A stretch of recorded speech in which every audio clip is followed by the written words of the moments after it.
susundin anuman ang suliranin,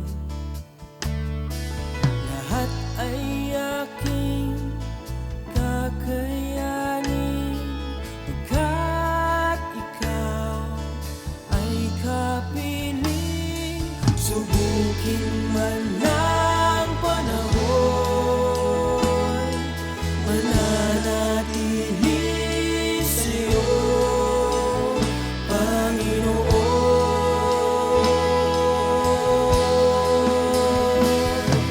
Walang alinlangang maglilingkod, walang pangambang sa'yo ay susunod. Hindi susuko at hindi ito, patuloy lamang sa iyo, Panginoon.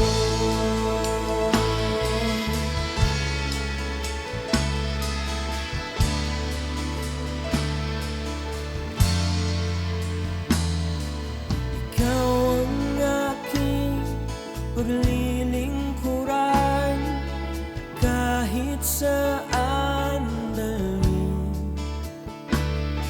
Ikaw ay lagi kung susundin anuman ang suliranin,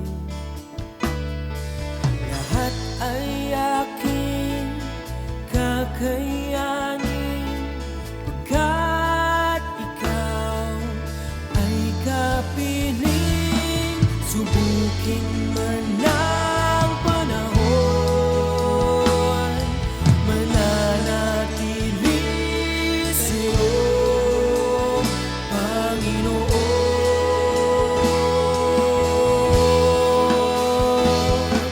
Walang alinlangang maglilingkod, walang pangambang sa'yo ay susunod.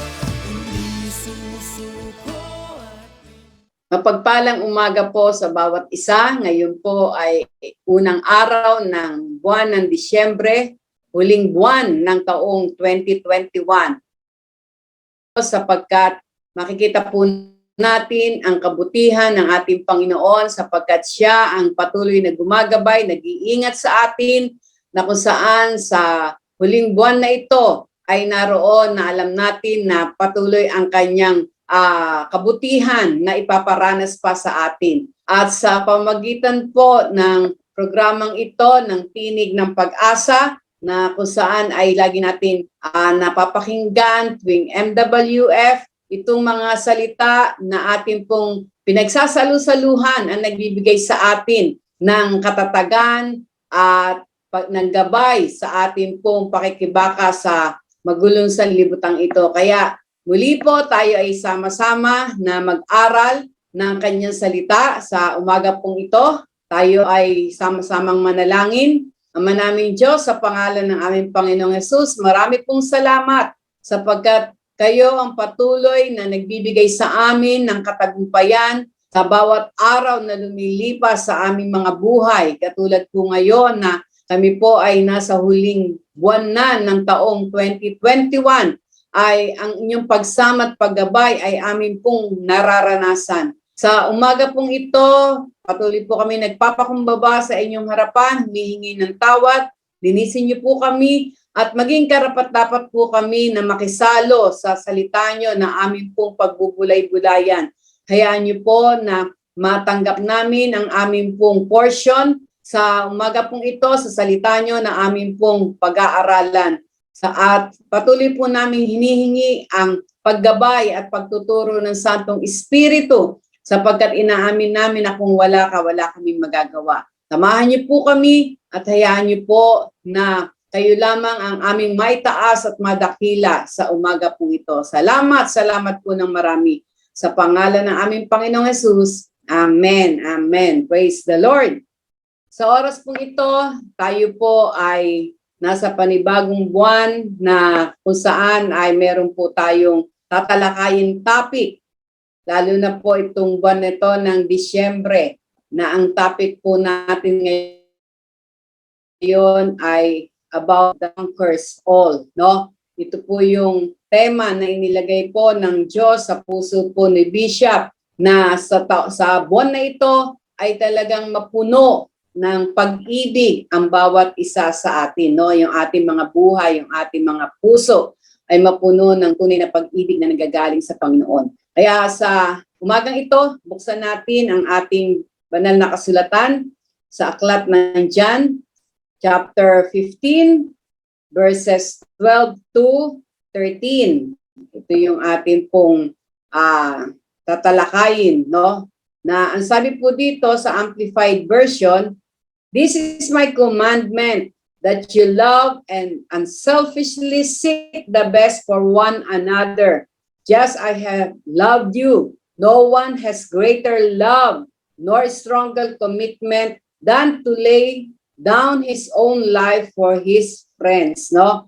Dito po ay naroon na tayo po ay kinukuman ng ating Panginoon, no? Na naroon na mamuhay daw po tayo na nagmamahala, nag-iibigan sa bawat isa, no po? At ito pong pag-ibig na ito na nais niya na naroon po na ikapamuhay natin ay yung pag-ibig talaga na nanggagaling sa Kanya. No? Kaya sa umaga pong ito, ang nais ko pong ibahagi sa bawat isa ay yung uri po ng pag-ibig na kung saan ay ipinakikita. Dito makikita natin sa banal na kasulatan. No? Sabi nga, the Bible says that God is love and that humans crave love from the moment of existence. No? Sa simula pa lang daw po ng ating sabi nga po ay kapanganakan o pagkapanganak sa mundong ito, naroon po na ang bawat isa na ay naghahanap ng pag-ibig po. At ang sabi nga na, but the word love describes an emotion with vastly differing degrees of intensity. Iba-iba daw po na naroon na different kinds, no, ng degrees ng intensity ng love ang naroon na nararanasan ng mga tao. At dito po, sabi nga, sa banal na kasulatan po, meron pong 4 na uri ng pag-ibig. No? Four unique forms of love are found in the scripture. Na maaring ito ay naroon na napakinggan na natin, pero sa pagkakataon na ito may iba yung kapahayagan ang ating Panginoon na nais niya na naroon na maunawaan po natin, ano? Ang sabi nga, ito ay yung 4 na uri na eros, storge, philia, and agape. Iisa-isahin po natin to, no? Na makikita natin na ito ay yung love na ito ay naroon na makikita natin sa banal na kasulatan. At ang love na ito, ang iba't ibang uri ng love na ito ay nais ng Panginoon na maranasan natin sa tamang perspective, no, sa tamang kaparaanan na ayon sa banal na kasulatan, no. Kaya ang una na naroon na tinutukoy na love ay ito yung eros, no, yung eros love. Ito ay galing sa Greek word, no. Ito ay Greek word. Ang eros ay isang salitang Grego na ang ibig sabihin ay romantic love, no, sensual. Ito ay naroon na sabi nga ay more on physical, no, more on physical. At sabi nga ito ay naroon na love in the form of eros seek its own interest and satisfaction to possess the object of love. Ang sinisik daw ng eros love ay yung own interest and satisfaction, no? Pero sa Bible, makikita rin natin, God is very clear in the Bible that eros love is reserved for marriage, no? Yung eros love daw po ay kailangan yung physical attraction na yon, no? Yung physical longingness na yon, ang nais ng ating Panginoon, no, malaman sa pamagitan ng kanyang salita na ito ay naroon na kailangan lamang na maranasan sa loob ng marriage, no? Yung sa loob ng sabi nga ay naroon na meron kang asawa o meron kang pinakasalan, no? Ito ay kailangan na nararanasan lamang o mararanasan lamang noong mga ikinasal, no? Sabi nga, reserved for marriage. Hindi dapat outside marriage dahil naroon na kapag ang physical attraction o physical love na ito ay naroon na ginamit outside marriage, iba na po ang naroon na maibibigay nito o maidudulot nito sa isang tao. Kaya napakahalaga po na bagamat ang eros love na ito ay about physical lamang, physical attraction, no? Physical satisfaction, pero kapag ito po ay ginamit o naranasan inside marriage, no, sa gitna ng marriage, ito po ay makikita natin na kaaya-aya sa harap ng ating Panginoon, no? Kaya nga sabi nga dito, no, sinabi po ni Pablo, no, sa kanyang salita sa unang Korinto, na ang sabi niya po dito ay kailangan na kung hindi mo ma-control ang iyong sarili, no, sabi dito 1 Corinthians chapter 7 verse 8, ang sabi niya dito, I say to those who are not married and to widows, maging doon sa mga nabalo na, no, kumbaga namatay na yung kapartner niya, it's better to stay unmarried just as I am. Katulad daw po ni Pablo, talagang nanindigan siya, no, na kahit hindi niya na maranasan yung eros love, no, dahil ang naging talagang pag-ibig niya ay maglingkod sa ating Panginoon. Pero ang sabi niya dito, but if they can't control themselves, they should go ahead and marry.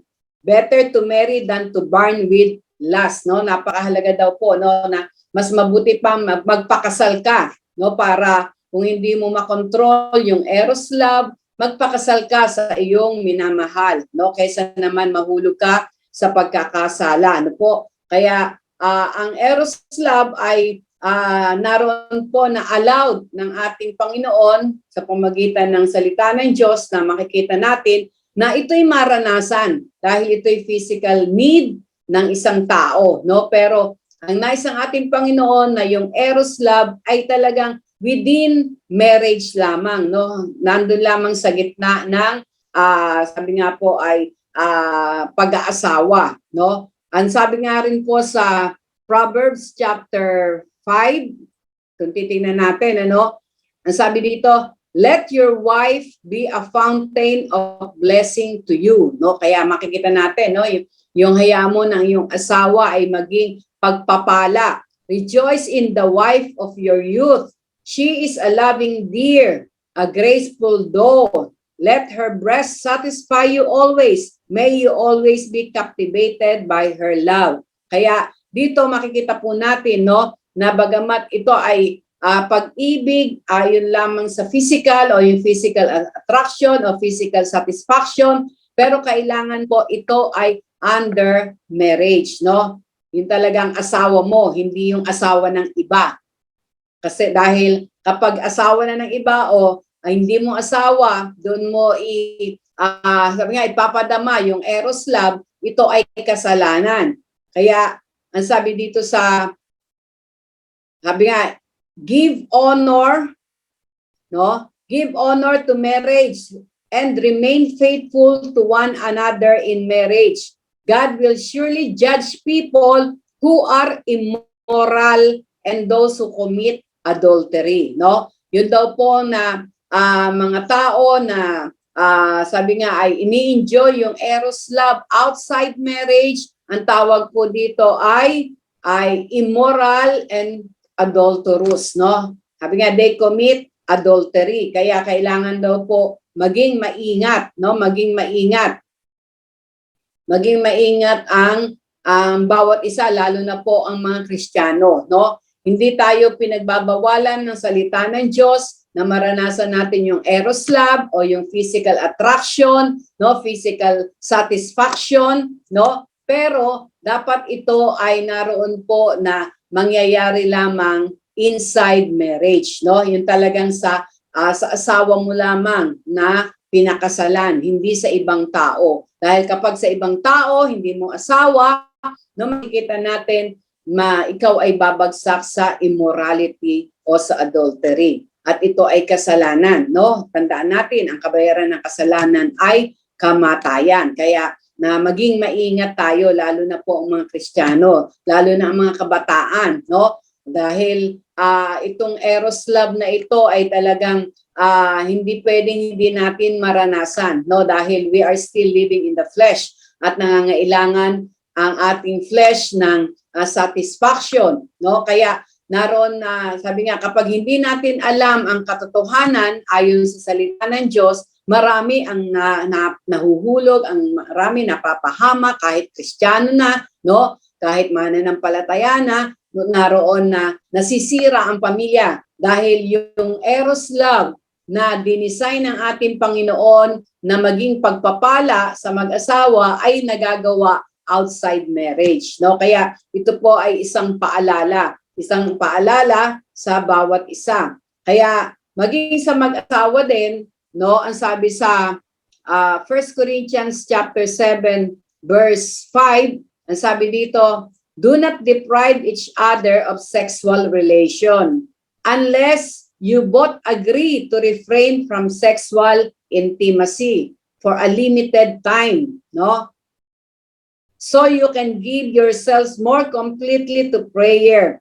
Afterward, you should come together again so that Satan won't be able to tempt you because of your lack of self-control. No, kaya makikita po natin na talagang it is the nature of a human being, no, na naroon na talagang naghahanap ng kapartner. Kaya nga po nilikha ng Diyos si Eva at si Adan, talagang nandoon yung partner. Pero naroon daw po na inside marriage, kailangan na ito ay ginaganap din ayon sa kalooban ng ating Panginoon. Yun nga, kung talagang mananampalataya na, minsan kailangan na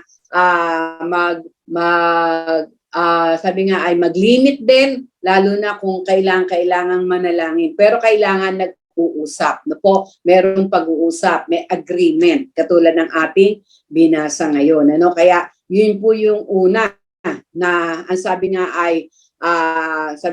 ay naroon po na nais ng ating Panginoon. At ang sabi din dito, no, live happily with the woman you love through all the meaningless days of life that God had given you under the sun. The wife God gives you is your reward for all your earthly toil, no? Kaya makikita natin na sa Ecclesiastes 9:9 to makikita na ang asawa mo rin ay reward yan, no, na nanggagaling sa ating Panginoon. Kaya napakahalaga na talagang kailangan ang eros love ay ginagawa lamang o naroon na kailangan maranasan mo inside marriage, no, sa kapartner talaga na ibinigay ng Diyos sa iyo, no. Kaya praise the Lord, yun yung una, yun yung eros love. At ang pangalawa na uri ng pag-ibig naman ay yung tinatawag na estorge, no? Estorge love. It is a term of love in the Bible that you may not be familiar with. Ito daw yung ito yung family love, no? Yung Greek word na ito na estorge, ito ay naroon na nagdi-describe ng family love. The affection bond that develops naturally between parents and children and brothers and sisters. Ito daw yung pag-ibig o na talagang naturally na nararanasan natin. Ito ay sa family, no? Sa pamilya, sa magulang, no? Pag-ibig sa magulang, pag-ibig sa anak, sa kapatid, no? Sa bawat isa, no? And makikita natin na maraming example ang ipinakita dito sa banal na kasulatan ng tinatawag na storge love. Ito yung ang sabi nga, many examples of family love are found in Scripture, such as the mutual protection among Noah and his wife, no? si Noah at ang kanyang asawa. The love of Jacob for his son, si Jacob naman yung pagmamahal niya o yung pag-ibig niya sa kanyang mga anak. And the strong love of the sisters of Martha and Mary had for their brother Lazarus, no? Yun naman si magkapatid na si Martha at si Mary, yung pagmamahal nila na ipinakita sa kanilang kapatid na si Lazarus, na kung saan ay binawian ng buhay, pero si Lazarus ay muling binuhay ng ating Panginoon. No, makikita natin na sa buhay ni Mary at ni Martha, sinaad sa banal na kasulatan na talagang mahal na mahal nila ang kanilang kapatid, no, na si Lazarus po. At sa Romans 12:10, makikita natin na sabi nga, it commands believers to be devoted to one another with brotherly affection, no? Ito ay naroon na sabi nga ay command ng ating Panginoon through His Word na as a believer, bilang Kristiyano, kailangan daw na devoted tayo one another with brotherly affection or brotherly love, no? Sabi nga, Christians are members of God's family. Ang mga Kristiyano daw ay member ng God family, no? Nagiging isang pamilya tayo sa harapan ng ating Panginoon. Dahil 'di ba, ang sabi nga sa John 1:12, 'di ba? Ang sino man na tumanggap sa kanya, sa ating Panginoon, ay binibigyan niya ng karapatan na maging anak ng Diyos. Kaya nagiging isang pamilya tayo, no? Sa harap ng ating Panginoon once na tinanggap natin ang ating Panginoon sa ating mga buhay bilang Panginoon tagapagligtas. Ibig sabihin, isa-isang pamilya kailangan nagmamanifest yung storge love, no? Ito yung family love or yung brotherly love, no? At sabi nga ay our lives are knit together, hindi dun sa sabi nga ay sabi nga, by something stronger than physical ties, the bonds of the spirit. We are related by something more powerful, no, than human blood. Mas sigit daw yung ating pakikiisa, no? Hindi yung ano mo lang siya, kapatid mo siya sa laman o sa dugo. Pero tayo na naroon na tumanggap sa ating Panginoon bilang Panginoon tagapagligtas natin, isang pamilya tayo, ang nagbabind sa atin ay banal na dugo ng ating Panginoong Jesus. No? Kaya within the family of God, naroon na nararanasan natin yung tinatawag na storge love. No po? Sabi nga, God calls His children to love each other with a deep affection of storge love. No po? Yung brotherly love. No po, yun ang naroon na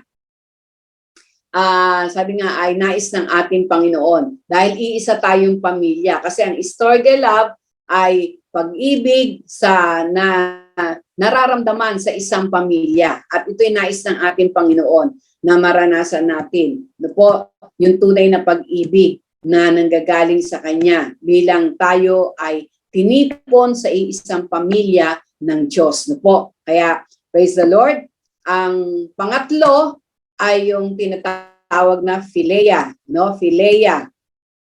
This type of intimate love in the Bible that most Christians practice towards each other, no? Ito daw yung intimate love na sabi nga makikita natin sa Bible na most Christian practice toward each other. It describes a powerful emotional bond seen in deep friendship, no? It describes the powerful emotional bond seen in deep friendship. Yun yung tinatawag na philia love, no? At ang sabi pa dito, ito ay sa noun, no, ang meaning nito ay beloved, dear, a friend, someone dearly loved, no? In a personal, intimate way, a trusted, confident, hold dear in a close bond of personal affection. It expresses experience-based love. Na po, makikita natin na sabi nga, yung talagang pag-ibig ng naroon na tunay na kaibigan. Alam niyo po ba, tayo po ay kinukonsider ng ating Panginoon na kaibigan, no? Talagang naroon yung mga deep things of God ay inire-reveal niya sa atin sa pamagitan ng kanyang salita. Ganun daw yung talagang tunay na magkaibigan, ano? Naroon na sabi nga ay ang mga sikreto ay ibinibigay. Gayun din po ang ating Panginoon dahil He considered us as a friend, no? Naroon yung philia love ay nararanasan natin sa ating Panginoon. Sinasabi niya sa atin ang nais niya, no? Yung instruction niya, yung direction niya, hindi niya tayo iniiwan, hindi niya tayo pinababayaan. No po, yun yung naroon na nais ng ating Panginoon na maging sa ating mga kapatid sa pananampalataya ang iparanas natin sa kanila. Sabi nga, philia is the most general type of love in Scripture.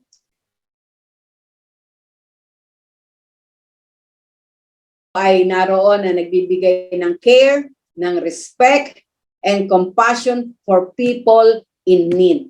Po, ito yung kinakapalooban ng tunay na phileo love. Naroon yung respect, naroon yung compassion para doon sa mga talagang taong nangangailangan. Katulad po ng naranasan natin, no? Hindi po tayo mapapabilang sa pamilya ng Diyos kung hindi natin ito naranasan sa mga tao na kung saan ay nagbahagi sa atin, no? Nag-share sa atin ng salita ng Diyos, nag-share sa atin ng kaparaanan kung paano tayo makakatanggap ng buhay na walang hanggan, ng kapatawaran na nanggagaling sa ating Panginoon. Because of the compassion, because of the phileo love na kanilang naranasan, no? Kaya nais ng ating Panginoon na ito rin po ay maranasan natin, maipadama natin, no, sa mga tao na nangangailangan.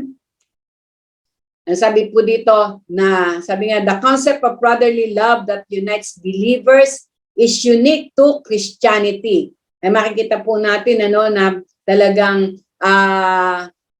ramdam natin, no, marami po na hindi nila maramdaman ang tunay na pag-ibig o pagmamahal sa kanilang pamilya, pero sabi nga po sa ating mga samahan o sa mga pamilya ng Diyos, no, sa mga different churches, bagamat iba-iba ang mga pinanggalingan, pero na-unite dahil sa pag-ibig na nanggagaling sa ating Panginoon. Po, sabi nga, dito ay na-identify dahil dun sa phileo love o philia love na ating pong nararanasan, na-identify na tayo ay naroon na sabi nga ay mananampalataya o disciple ng ating Panginoon. Katulad ng sinabi sa John chapter 13 verse 35, no, sa NIV. By this everyone will know that you are my disciples if you love one another. Philia love, no? Ito yung naroon na may care,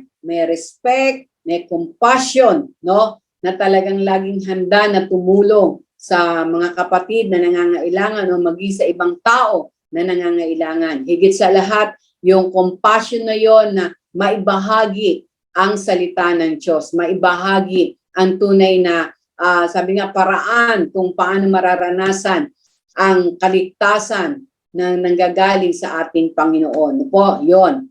At ang pang-apat, ito yung tinatawag na agape, no? Yung agape is the highest na form of love in the Bible, no? It defines God's immeasurable, incomparable love for humankind.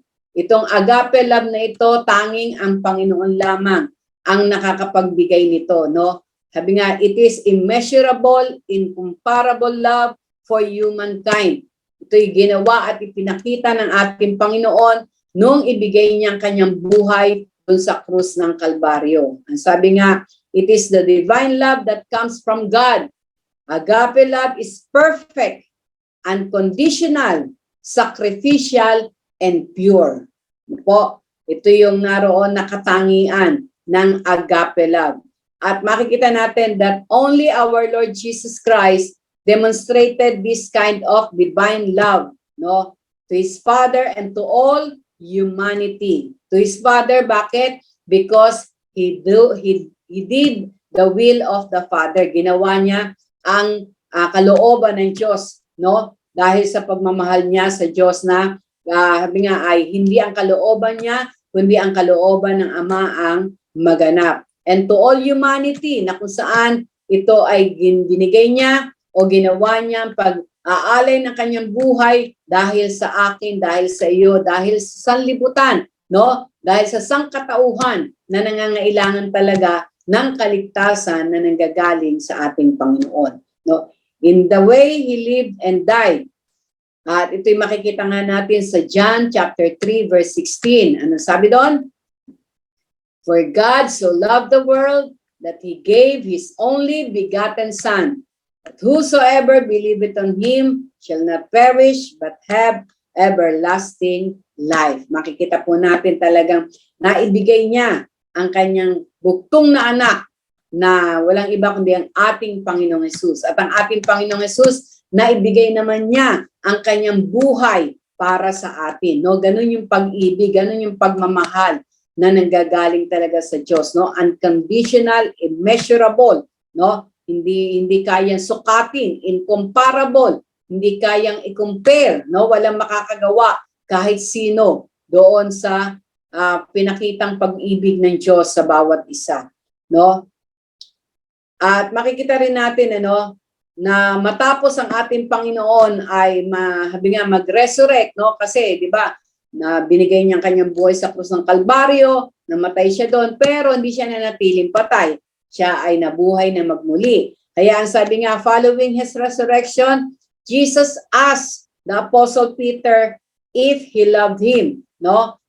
Naroon na tinanong niya si Pedro kung mahal niya, no? Iniibig niya ang ating Panginoon.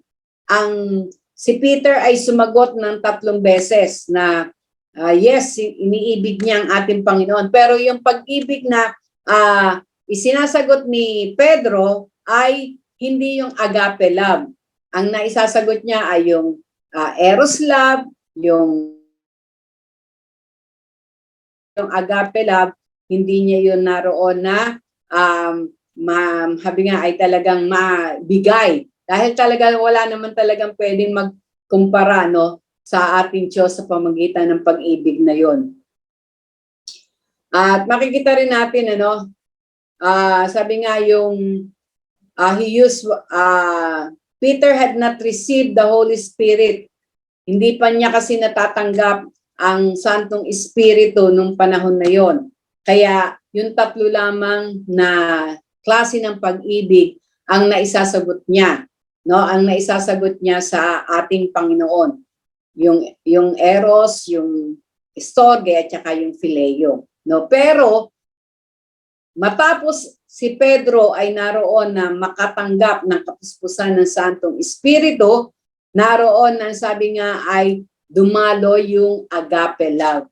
Kaya mayroong palang possibility na maranasan natin o masagawa natin yung agape love na nanggagaling sa Diyos kapag ang Santong Espiritu ay naroon na sabi nga pag natanggap natin ang Santong Espiritu sa ating mga buhay. Kaya makikita natin ang sabi nga ay after the Pentecost, Peter was full of God's love that he spoke from the heart and 3,000 people were converted. No? Kaya sabi nga doon lang nagkaroon ng agape love, yung talagang compassion na nanggagaling sa ating Panginoon ay kanyang naranasan nung siya ay mapuspos ng Santong Espiritu. Kaya ang sabi nga ay he spoke from the heart, no?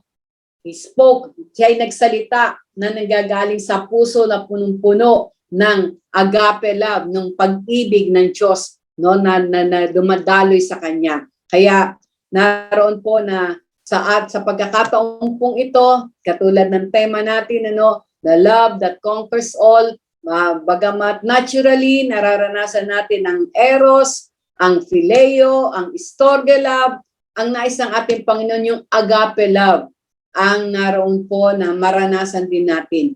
At mararanasan lang natin to kapag po tayo ay naroon na sabi nga ang kapuspusan ng Santong Espiritu ay lagi po nating mararanasan. Dahil apart from the Holy Spirit, no, hindi natin magagawa hindi natin naroon na sabi nga ay mararanasan ang agape love na nanggagaling sa ating Panginoon. Kaya as a conclusion, ang sabi nga, love is one of the most powerful emotions humans can experience. For Christian believers, love is the true test of genuine faith.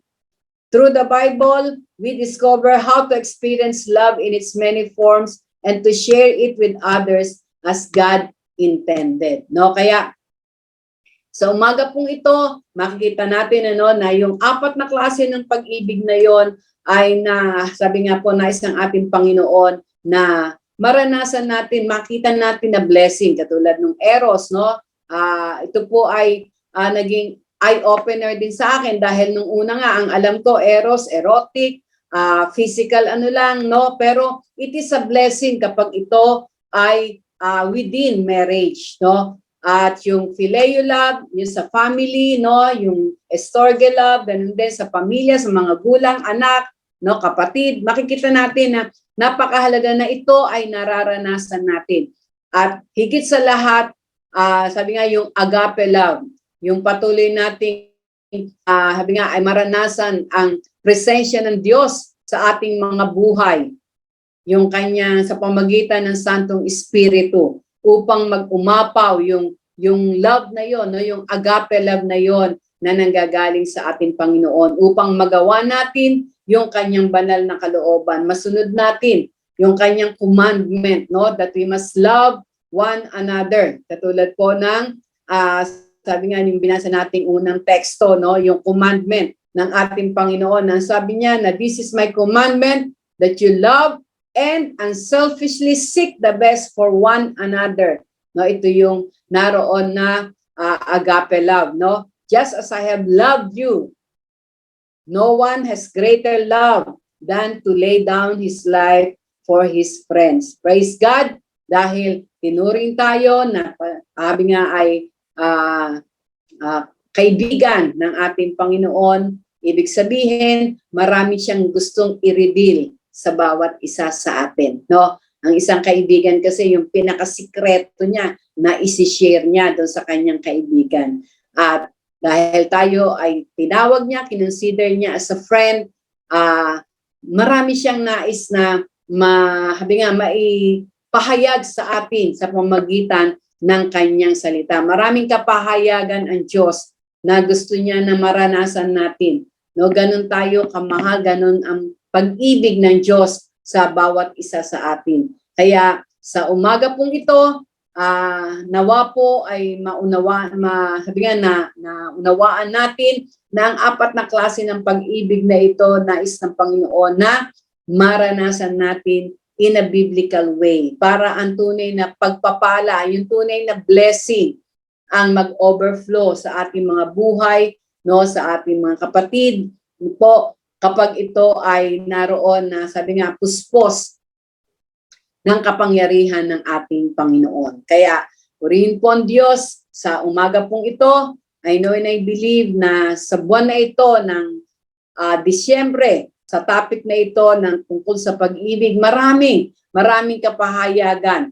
No, ito'y pasimula pa lamang po na ating pong matatanggap ng yung tungkol sa pag-ibig po. At marami pa po sa pamagitan ng ating mga pastors, no, mga kamanggagawa natin na magbabahagi nito dahil katulad ng sinabi ko sa inyo kanina, dahil tayo ay kinonsider na friend ng ating Panginoon, marami siyang kapahayagan na ibibigay sa atin sa pamamagitan ng kanyang salita na lagi natin pinagbubulay-bulay every morning devotion. No? Kaya purihin po ang Diyos, nawa po ay napagpala ang bawat isa, kaya tayo po ay sama-sama na manalangin. Amen? Lord, salamat po sapagkat sa kapahayagan yung ito na ang apat na klase pala ng pag-ibig na ito na nais nyo ay maranasan namin na kung saan ito ay tunay na magbibigay sa amin ng iba yung pagpapala, iba yung Lord, kagalakan sa aming mga puso, Panginoon. At higit sa lahat, ang pag-ibig nyo, the agape love, ang siyang mangingibabaw, Panginoon, sa apat na klase ng pag-ibig na ito, Diyos, na nais nyo na maranasan at maramdaman namin habang kami po ay nabubuhay sa mundong ito. Sapagkat alam ko po, Panginoon, na pagdating namin dyan sa inyong piling, Lord, tanging agape love na lang, Panginoon, ang siyang mananatili. Kaya salamat sapagkat dito pa lamang po, habang kami po ay nabubuhay pa, nais niyo po na ito ay maranasan na rin namin.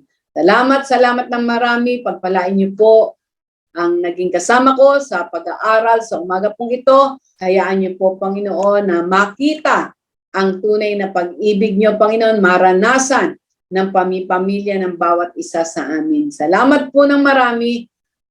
Tanging sa inyo namin ibibigay ang pinakamataas na papuri, pasasalamat, kaluwalhatian sa pangalan ng aming Panginoong Hesus. Amen. Amen. Praise the Lord. Purihin po ang Diyos at mamaya po tayo po ay muling magsama-sama sa midweek service, no? At makikita natin kung MWF po sa umaga, meron tayong pag-aaral. Sa gabi naman po ay gayon pa rin po, no? Patuloy na pagbabad natin sa presensya ng ating Panginoon. Kaya, praise the Lord. God richly bless you. Amen.